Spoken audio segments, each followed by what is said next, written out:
Welcome dear all. आज इस video में हम बात करेंगे NIOS के 12th स्टैंडर्ड चैप्टर नंबर 1 और ये हमारा दूसरा पार्ट है। और इससे पहले मैंने जो पहला पार्ट बनाया था चैप्टर नंबर 1 का, उसमें हमने कबीर दास के बारे में देखा था। जिस तरह इस पार्ट का नाम है निर्गुण भक्ति काव्य। निर्गुण का अर्थ होता है जिसका कोई आकार नहीं है या जिसका कोई रूप नहीं है। और कबीर दास ने जो है गुरु के प्रशंसा या गुरु के महत्व के बारे में बताया था। तो आप इससे पहले जो पार्ट मैंने बनाया है उसमें आप कबीर दास की बात, कबीर दास ने जो कहा है, कबीर दास ने गुरु की महिमा के बारे में जो बातें कही हैं उसमें हम देख सकते हैं। इस जो ये दूसरा जो पार्ट है इसमें हम जयसी के बारे में देखेंगे जो प्रेम के महत्व को बताते हैं।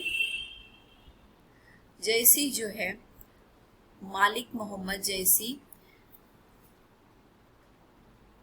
कबीर दास के दोहे हमने पढ़ लिए हैं और अब हम महाकवि जयसी के काव्य का एक अंश पढ़ते हैं। जयसी ने चित्तौड़ के राजा रत्नसेन और सिहालदीप की राजकुमारी पद्मावती की प्रेम कथा को आधार बनाकर पद्मावत नामक महाकाव्य की रचना की है और उसी के बारे में आज हम इसमें देखने वाले हैं। ओके, तो अभी हम जो है इस पाठ को देखते हैं।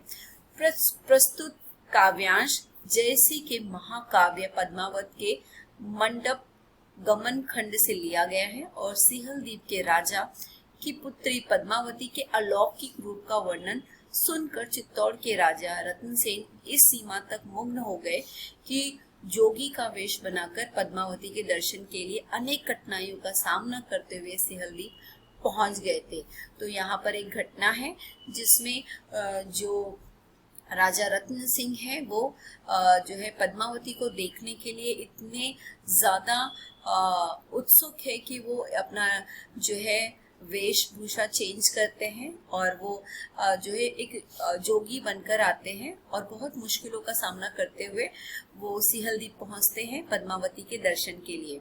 और वहां पद्मावती के दर्शन के लिए अकुल राजा ने शिव से प्रार्थना की है और इस चौपाई में इसी का वर्णन किया गया है।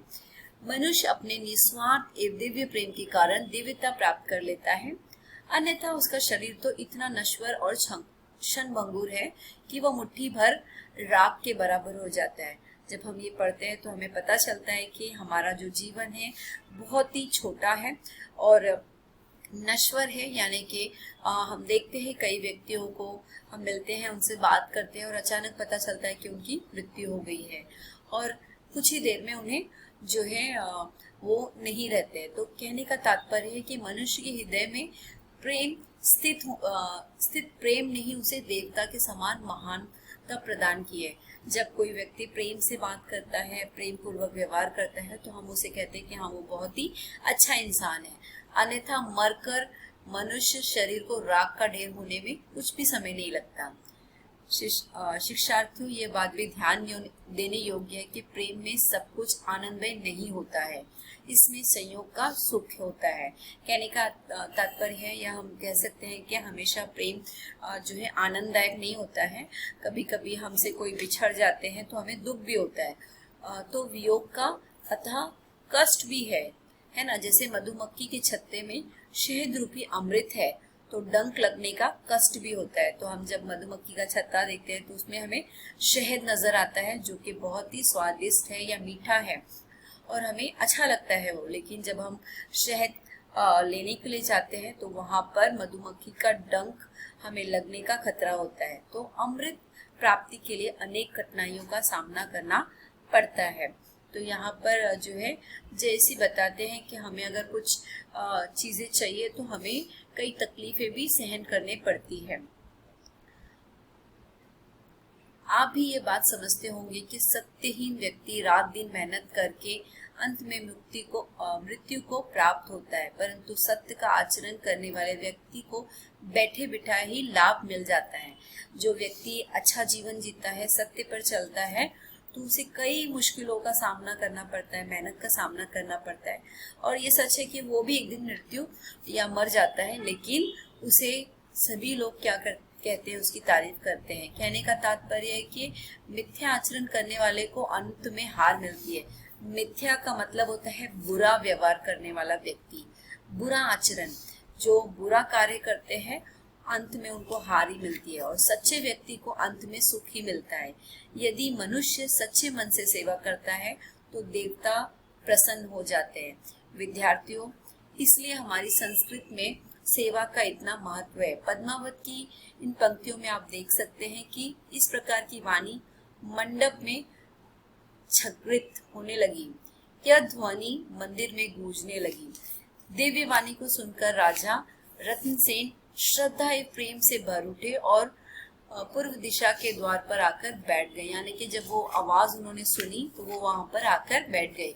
प्रेम के प्रति उनका विश्वास दृढ़ हो गया। उन्होंने अपने शरीर पर भस्म लगा ली और सोचा कि हमारा शरीर मिट्टी है और इसे अंत में मिट्टी में ही मिल जाना है। मैं अपने शरीर पर भस्म लगाकर यह सिद्ध कर दूंगा कि यह तो मिट्टी ही है और अंत में मिट्टी में ही मिलकर इसे मिट्टी में हो जाना है। तो यहाँ पर जो राजा रत्नसेन ने जो किया वहाँ उसका वर्णन है। ये तो संसार में मिट्टी को तुच्छ है और हेय समझा जाता है। हम मिट्टी को जो है सोचते हैं, अगर हमारे पैर में या हाथ में मिट्टी लग जाए तो हम बोलते हैं हमारा हाथ गंदा हो गया और हम उसको घृणा की नजर से देखते हैं। परंतु दुनिया की जितनी भी मूल्यवान वस्तु है वे सब मिट्टी ही है। जो व्यक्ति इस शरीर को मिट्टी मान लेता है उसकी मिट्टी अनमोल हो जाती है। शिक्षार्थियों, यह कवि सूफी दर्शन की एक विशेषता की ओर संकेत कर रहा है कि जो मनुष्य शरीर को नश्वर और मृत्यु की अटलता को समझ लेता है उसके लिए जीवन अत्यंत सुखद बन जाता है। वह शरीर को ईश्वर प्राप्ति का माध्यम बना लेता है। वह प्रेम की श्रेष्ठता को समझकर उसे प्राप्त करने का निरंतर प्रयास करता है। आपने भी यह अनुभव किया होगा कि भावनाओं का जीवन में कितना महत्व है।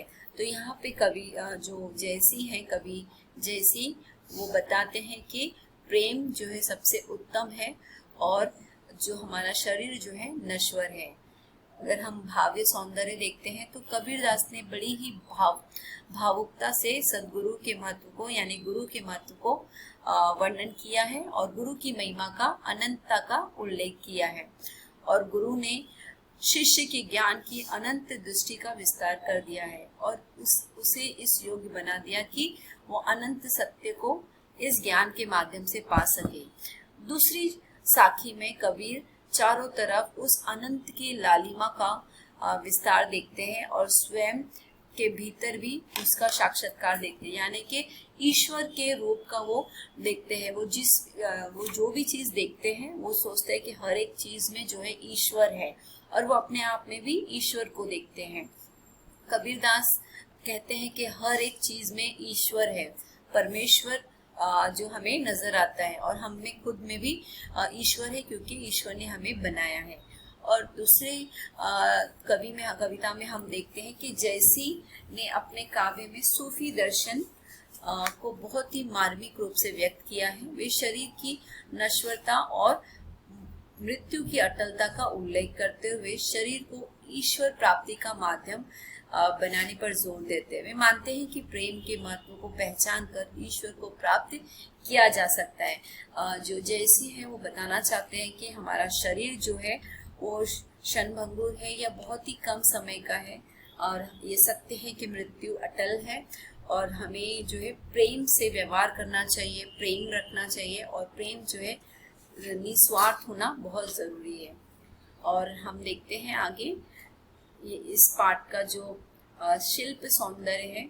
आपने समझा कि कबीर ने अनंती शब्द का कितना सार्थक प्रयोग किया है। इस शब्द का संबंध ईश्वर, दृष्टि और गुरु द्वारा किए गए उपकार से है।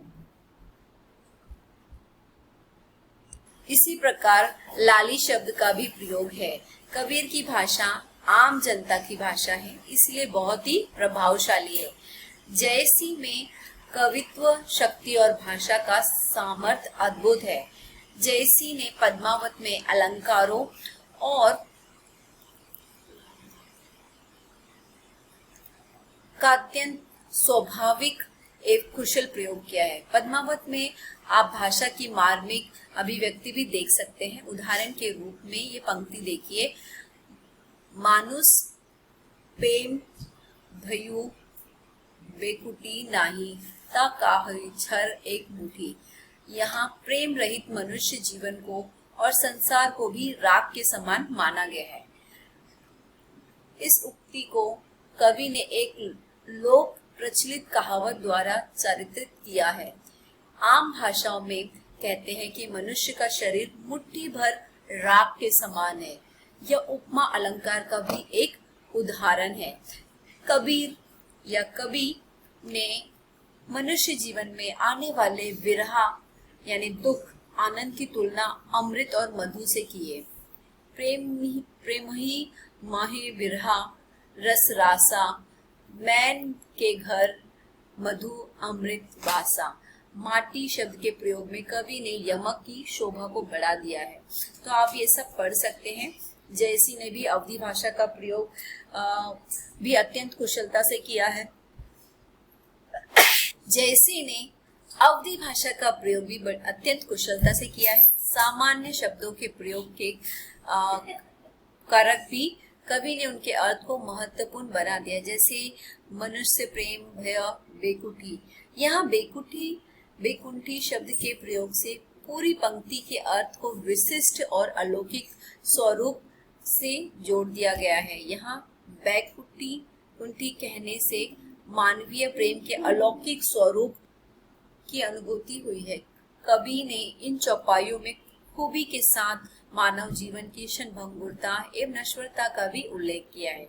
सूफी काव्य में सांसारिक प्रतीकों के माध्यम से आध्यात्मिक भावों का उजागर किया है। तो अगर हम देखते हैं तो एक और जहाँ कबीरदास जो है गुरु की महिमा कर रहे हैं, तो दूसरी ओर यहाँ पर जैसी प्रेम की महत्वता को बता रहे हैं और साथ ही साथ जो है हमारे जीवन की क्षणभंगुरता के बारे में वो बात कर रहे हैं। तो आज हमने जो सीखा यहाँ पे था कबीर के बारे में और जयसी के बारे में। तो निर्गुण काव्य का अर्थ जैसे हमने जाना जिसका कोई गुण नहीं है, जिसका कोई आकार नहीं है। कबीरदास जो है भाव पक्ष से बात करते हैं और उन्होंने भाव पक्ष में गुरु की महिमा और गुरु ज्ञान का श्रोता, ईश्वर की सर्वव्यापकता, अनंत प्रेम एवं पूर्ण समर्पण के बारे में बात की है। और वहीं पर जयसी ने भाव पक्ष के लिए अलौकिक प्रेम की अभिव्यक्ति की है, सांसारिक जीवन की क्षणभंगुरता के बारे में बताया है और प्रेम का महत्व हमें बताया है। और अगर हम शिल्प पक्ष को देखते हैं तो भाषा की समावेशिता और दोहा, छंद, साखी का अर्थ मैंने बताया था, जो हम साक्षी कहते हैं, जो विटनेस। फिर अनुप्रासा, अलंकार और शब्दों का सार्थक प्रयोग किया है उन्होंने। और अगर हम जयसी के बारे में देखते हैं तो शिल्प पक्ष में अवधी भाषा का उन्होंने प्रयोग किया है और दोहा, चौपाई और छंद में उन्होंने लिखा है और मसनवी शैली में उन्होंने लिखा है। और हमारे लिए सबसे महत्वपूर्ण जो सीखने वाली बात यहाँ पर है, सभी प्रकार की विविधताओं में यानी धर्म, जाति, लिंग, क्षेत्र और भाषा संबंधी के प्रति सकारात्मकता एवं विवेकपूर्ण समझ लिखकर, बोलकर एवं विचार विमर्श के माध्यम से अभिव्यक्त करते हैं। हिंदी भाषा एवं साहित्य की परंपरा की समझ लिखकर, बोलकर, विचार विमर्श के माध्यम से अभिव्यक्त करते हैं। परिवेश यानी वातावरण जो होता है, हिंदी के साथ साथ अन्य भाषाओं को भी सिखाते हैं। भारतीय भाषाओं के आपसी संबंधों को भी समझते हैं।